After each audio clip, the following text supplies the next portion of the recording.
Hello students, welcome to our new class. So today we will start our new chapter, that is international organization, and this chapter is very important from your exam point of view, not just only for exam about 12th class. ये chapter आपके CUET even आप आगे competitive exams में भी पढ़ेंगे, बहुत important है। तो जो भी चीज़ें आप यहाँ पर पढ़ेंगे उनको ध्यान से समझना, ठीक है। रटने की ज़रूरत नहीं है, चीज़ें समझने की ज़रूरत है, ठीक। सो स्टार्ट करेंगे हम अपनी आज की क्लास, दैट इंटरनेशनल ऑर्गेनाइजेशन जो हमारा चैप्टर है। यहाँ पर सबसे पहले बात करेंगे हम इंटरनेशनल ऑर्गेनाइजेशन के बारे में। क्या रोल है इंटरनेशनल ऑर्गेनाइजेशन का, क्यों बना, है ना। दैट अगर मैं बात करूँ international organisation, it is formed to maintain political and socio economic collaboration. किस चीज़ के लिए, that it is formed to maintain political socio economic collaboration and cooperation among the world countries. कि कोई भी इशू है आप उसको पीसफुली सॉल्व कर सकें, ठीक है। आप कोऑपरेशन करें आपस में, साथ में, राइट। अगर मैं बात करूं यूएन आपका कब बना, after the second world war. कब बना, सेकेंड वर्ल्ड वॉर। अगर बात करूं exactly date, that is 24 October 1945, right. क्या बना आपका, UNO. Second World War is generally regarded as the most important international organization in today's world. आज के टाइम पर अगर देखें इंटरनेशनल लेवल पे अगर कोई सबसे इम्पोर्टेंट ऑर्गेनाइजेशन है, दैट इज यूएनओ, ठीक। अगर मैं बात करूं इंटरनेशनल ऑर्गेनाइजेशन क्या रोल है, stand for piece and progress, ठीक है। कि कोई भी इशू है आपका, आप इंटरनेशनल ऑर्गेनाइजेशन में इंटरनेशनल लेवल पर लेकर जाते हो ताकि उसको पीसफुली रिजॉल्व करा जा सके, ठीक है। अगर बात करें इंटरनेशनल ऑर्गेनाइजेशन, इसको टू कैटेगरीज में क्लासिफाइड करा गया है, डिवाइड करा गया है। First, that is international inter governmental organisation, ठीक है। क्या, इंटर गवर्नमेंटल ऑर्गेनाइजेशन, जहाँ पर गवर्नमेंट का रोल है, लाइक लीग ऑफ नेशन और यूएनओ, ठीक है। यूएनओ से पहले आपका क्या बना है, लीग ऑफ नेशन, ठीक। आपको अगर याद होगा, लाइक 1914 से लेकर 18 तक आपको क्या चलता है, फर्स्ट वर्ल्ड वॉर, राइट।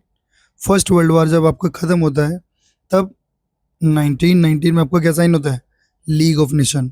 क्या साइन होता है, league of nation. League of nation बना क्यों है, लीग ऑफ नेशन इसलिए बना कि ताकि कोई सेकेंड वर्ल्ड वॉर ना हो, ठीक। और लीग ऑफ नेशन इफेक्ट में कब आता है, 1920 में, ठीक है। 1990 में साइन होता है, 1920 में इफेक्ट में आता है। देन क्या सेकेंड वर्ल्ड वॉर नहीं हुआ, सेकेंड वर्ल्ड वॉर हुआ। कब से कब तक, 1939 से लेकर 45 तक। दैट मीन्स ये जो आपका लीग ऑफ नेशन था क्या डिक्लेयर हुआ, ऐसा फेलियर साबित हुआ। और इसीलिए एक इसका जो अपडेटेड रूप था, that is UNO, okay, United Nation Organisation, which was formed on 24 October 1945, ठीक है। इंटरनेशनल ऑर्गेनाइजेशन को दो पार्ट में क्लासिफाइड करा है। एक हो गया आपका इंटर गवर्नमेंटल ऑर्गेनाइजेशन, जहाँ पर गवर्नमेंट का रोल है, उसके एग्जाम्पल लगा लीग ऑफ नेशन, यूएनओ। दूसरा मैंने आपको बताया नॉन गवर्नमेंटल ऑर्गेनाइजेशन, एनजीओ। ये आपका क्या हो गया, एनजीओ, यहाँ पर गवर्नमेंट का रोल नहीं है, ठीक है। इसका एग्जाम्पल हो गया एमनेस्टी इंटरनेशनल, जो रिपोर्ट पब्लिश करता है, ठीक है। किसके, ऑलमोस्ट आप देखोगे कि अगर कहीं पे ह्यूमन राइट्स का वायलेशन हो रहा है, ठीक, तो उस ह्यूमन राइट्स के फेवर में ये बात करता है, ठीक है। एंड मोस्टली अगर आप देखोगे जो रिपोर्ट्स है हर जगह एमनेस्टी इंटरनेशनल गवर्नमेंट के अगेंस्ट में ही आती है, ठीक। तो गवर्नमेंट भी इस चीज़ एमनेस्टी इंटरनेशनल को फेवर नहीं करती। चलो आगे चलते हैं। Now importance of international organisation, ये जो इम्पोर्टेंस क्या है, अब हम बात करेंगे ये जो इंटरनेशनल ऑर्गेनाइजेशन है ये क्यों इम्पोर्टेंट है, क्यों ज़रूरी है। First point, there are conflict and differences of opinion among the nation. No doubt सबका अपना इंटरेस्ट है, ठीक है, तो कन्फ्लिक्ट होना ही होना है। They can iron out differences through negotiation and resolve the problem, ठीक। तो आप उन प्रॉब्लम्स को जो डिफरेंसेस हैं नेगोशिएशन के थ्रू रिजॉल्व कर सकते हो। This is what an international organisation does. But आप उसको सॉल्व कहाँ करोगे, कोई तो एक प्लेटफॉर्म होना चाहिए ना, वहाँ पर आपका कौन रोल प्ले करता है, international organisation. Got my point. Now second, World related issues can be resolved by mutual collaboration of nation. For example, global warming, epidemics, etc. Global warming आज बहुत बड़ा इशू है, ठीक है। क्या एक अकेले कंट्री इस प्रॉब्लम को रिजोल्व कर सकती है? नहीं कर सकती, है ना। सबको मिलकर ही काम करना होगा। आपने देखा लाइक अर्थ समिट हुई, सबने पार्टिसिपेट करा, क्योटो प्रोटोकॉल साइन करा गया, है ना। तो ये सारे इनिशिएटिव लिए गए। अगर मैं बात करूँ कोई भी लाइक कोविड-19, है ना, तो आप देखोगे WHO से गाइडलाइंस जारी हो रही है ना, और हर कंट्री उस चीज़ को फॉलो कर रही है। तो इंटरनेशनल ऑर्गेनाइजेशन है ना जो रोल प्ले कर रही है, ठीक है। Third, international organization help to produce right information and ideas about how to cooperate and ensure that all members act as per agreements, ठीक है। अगर आप देखोगे कि जो कंट्रीज हैं उन्होंने कोई एग्रीमेंट साइन करा है सबने मिलके, तो वो रूल्स फॉलो भी तो करने पड़ेंगे ना। और अगर नहीं करते तो ऑफकोर्स सारी कंट्रियाँ मिलके उसके अगेंस्ट एक्शन लेंगे। कैसे आप कोऑपरेट करोगे सबके साथ, ठीक है। यहाँ पर इंपॉर्टेंस आ जाती है किसकी? इंटरनेशनल ऑर्गेनाइजेशन की, ठीक है। फिर बात करें यहाँ पर जो हमको डिस्कस करना है, दैट इज़ यूएनओ। कब बना? अभी बताया मैंने आपको, 24 अक्टूबर 1945। क्या बनता है आपका? UNO, right. That after the first world war people thought that an international organisation yet to be formed to avoid another world war. बताया मैंने 14 से लेकर 18 तक आपको फर्स्ट वर्ल्ड वॉर देखने को मिलता है, और लोग सोचते हैं कि कोई सेकेंड वर्ल्ड वॉर ना हो, तो हमें एक इंटरनेशनल ऑर्गेनाइजेशन बनानी होगी। इसके लिए आपने क्या बनाया? League of nation. कब? 1919। साइन होता है 1919 में, इफेक्ट में कब आता है? 1920, ठीक है। शुरू में ये माना गया कि ठीक है ये सक्सेसफुल है, but it was failure because it could not prevent the second world war. किस लिए बनाया गया था? कि वर्ल्ड वॉर ना हो। तो क्या लीग ऑफ नेशन उस चीज़ में सक्सेसफुल रहा? नहीं रहा। That means that was a failure of League of Nation, right. Then अब इसको अपडेट करा जाएगा, किसको? लीग ऑफ नेशन को। The UN is refined form of the League of Nation. जो यूएन बना है, कह सकते हो आप, एक अपडेटेड वर्जन है किसका? लीग ऑफ नेशन का। It was formed on 24 October 1945। Dates आपको याद रखनी है, 24 October 1945, immediately after the second world war. Second world war के खत्म होते ही, और वो आपको पता है 45 में जैसे वर्ल्ड वार खत्म हो गई, ठीक है। और उसके बाद 24 अक्टूबर 1945 को आपको क्या बन जाता है? UNO, United Nation Organisation. अगर बात करें इसके फाउंडिंग मेंबर्स, याद रखना इंपॉर्टेंट है, कितने हैं? 51। प्रेजेंट में कितने मेंबर्स हैं? It at present it has 193 full fledge members.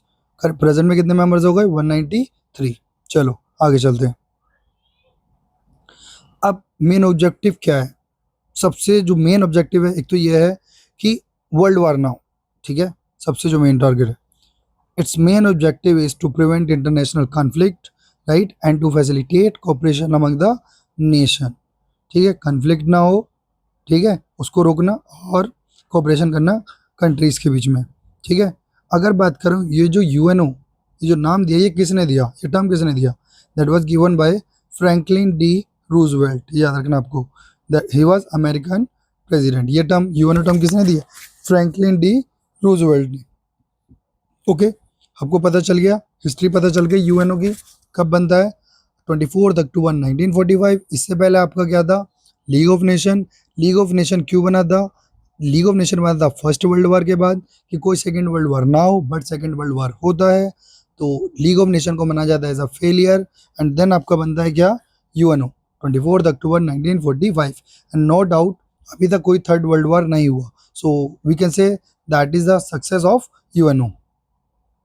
अब बात करते हैं हम यहाँ पर principal organs of UN. All are very important, be careful, remember all these factors, ठीक है। जितने भी फैक्ट हैं यहाँ पर आपको याद रखने हैं, ठीक है। 6 ऑर्गन्स हैं। कितने ऑर्गन्स हैं यूएनओ के? 6 ऑर्गन्स, ठीक है।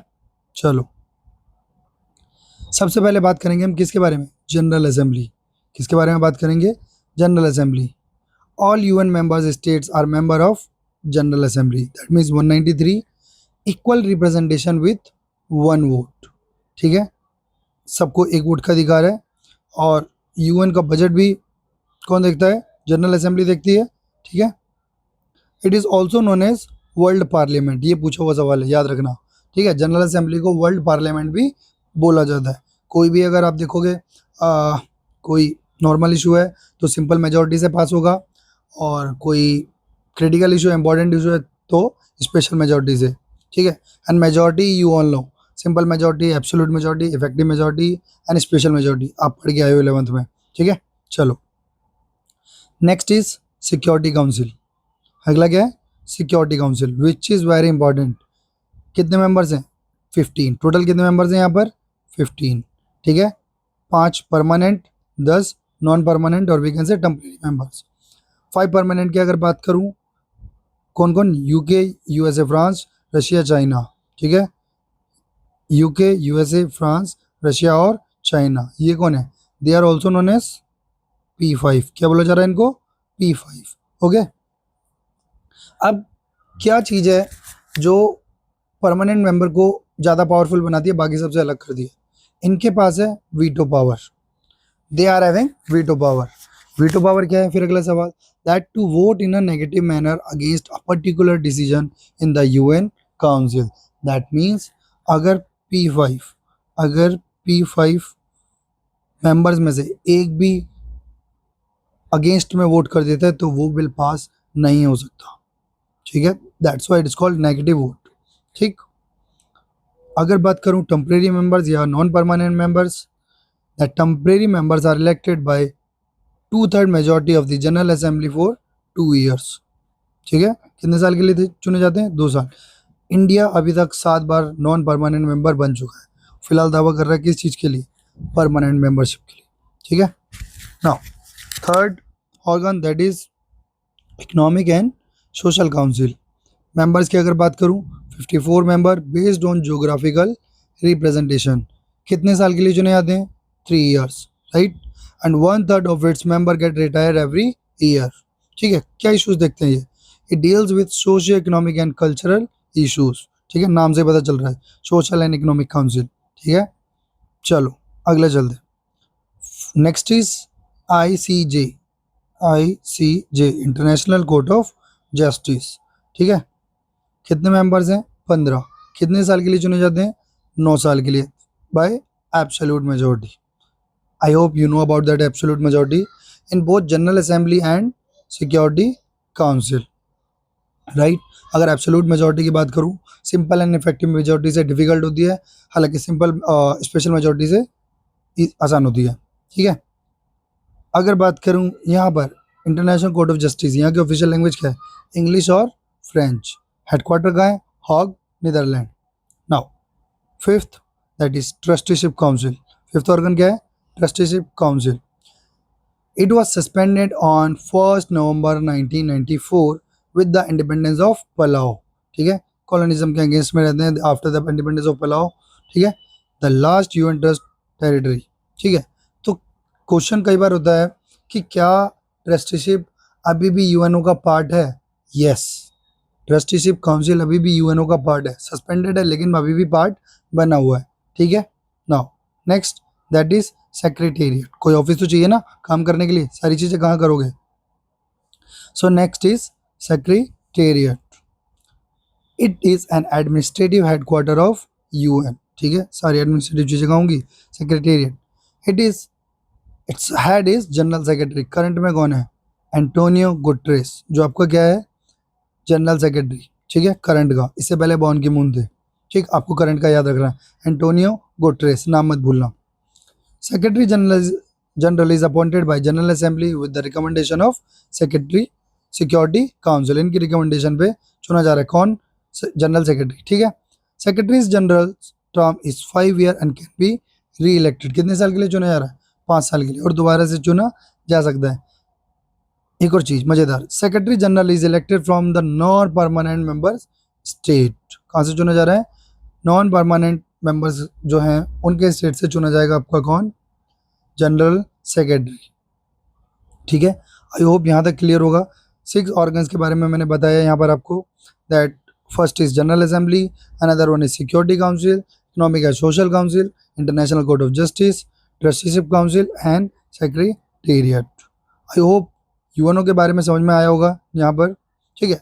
अब अगर बात करूँ यहाँ पर मेन एजेंसीज और कौन कौन सी हैं, so international labour organisation headquarter Geneva Switzerland, the United Nation educational scientific and cultural organisation UNESCO, इसके बारे में तो पढ़ा ही है सबने, हेडक्वार्टर पेरिस, वर्ल्ड बैंक 1944 के आसपास बना, headquarter Washington, the United nation children's fund headquarter New York, world trade organisation headquarter Geneva Switzerland, world health organisation जिसने कोविड के टाइम पर सारी गाइडलाइंस जारी करी, हेडक्वार्टर जेनेवा स्विट्जरलैंड। ठीक है, आई होप आपको यूएनओ के बारे में क्लियर हुआ होगा, प्लस इंटरनेशनल ऑर्गेनाइजेशन क्यों इम्पोर्टेंट है, क्या रोल है, वो भी आपको समझ में आया होगा। ठीक है, आज की क्लास को यहीं पर वाइंड अप करते हैं। आई होप आपको चीज़ें समझ में आई हो। नेक्स्ट क्लास में इसके जो बाकी रिमेनिंग पार्ट है उसको हम कंप्लीट करेंगे। ठीक है, चलो, थैंक यू, बाय बाय।